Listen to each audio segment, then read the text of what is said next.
Charles Mugane Njonjo is arguably, until this morning, the longest living politician and a member of the Independence cabinet to have outlived everyone else. He would have turned 102 later this month, a man known by many for his role as the country's first native attorney general.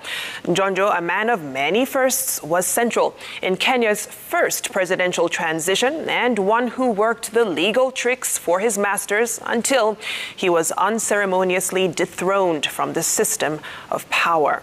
Sam Gituku looks back at the life and times that defined Njonjo.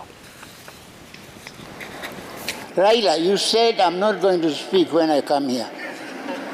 When he turned up at the Holy Family Minor Basilica here in Nairobi at the 50th anniversary of the assassination of former Economic Planning Minister Tom Mboya, Charles Mugane Njonjo wore the heart of an observer of history. Here was a man in awe as he remembered that day in 1962 when he was Mboya's best man at his wedding to Pamela Mboya. And I felt myself very proud that I had succeeded, first of all, to get Tom to marry Pam. Here was a man who had outlived most of his contemporaries, a man who was so critical in the formation of a republic in the roles he played at the state law office. Charles Njonjo was born on January 23rd in 1920 to Paramount Chief Josiah Njonjo, believed to have been a British collaborator. Njonjo was lucky to access basic education. When he left the Alliance High School, he proceeded to South Africa for a degree in English and South African law. He had longed for many years to study law, but the colonial masters could not let him. Reports indicate that when he won a scholarship to the UK to study public administration, he began studies in law shortly after. It is said that the colonial administration withdrew its support for Njonjo, leaving him to depend on himself. He would later graduate in his law studies and was admitted to the bar in the British system, becoming the second Kenyan to do so. The law studies would become instrumental as he got a job as an assistant registrar general at Kenya's state law office.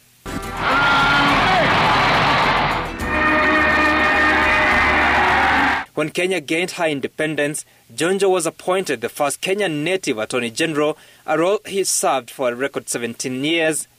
While at it, Njonjo was a close confidant of President Jomo Kenyatta, advising him on what laws to change to attain desired ends. He was instrumental at Kenya's first post-independence transition, at a time a section of politicians around Kenyatta didn't want his then Vice President Daniel Moi to succeed him. Mzee Jomo Kenyatta died in 1978, and it is Njonjo who facilitated the smooth transition. Daniel Arap Moi is now President of Kenya for the next 90 days. But even before the end of the 90 days, Daniel Moi was elected unopposed, becoming the second president of the republic. Njonjo's influence within government continued, heavily consulted by President Moi. He was instrumental at the amendment of the constitution, making Kenya a single-party rule, an amendment that had been seconded in parliament by Mwai Kibaki, then vice president. All the while, Njonjo had been a powerful force, but never with political mandate. In 1980, he resigned from his role as Attorney General and was elected unopposed to Parliament, representing Kikuyu constituency. He was then named Minister of Constitutional Affairs, returning to the cabinet. His now was a less influential position. 2 years later, there was an attempted coup against President Moi's rule.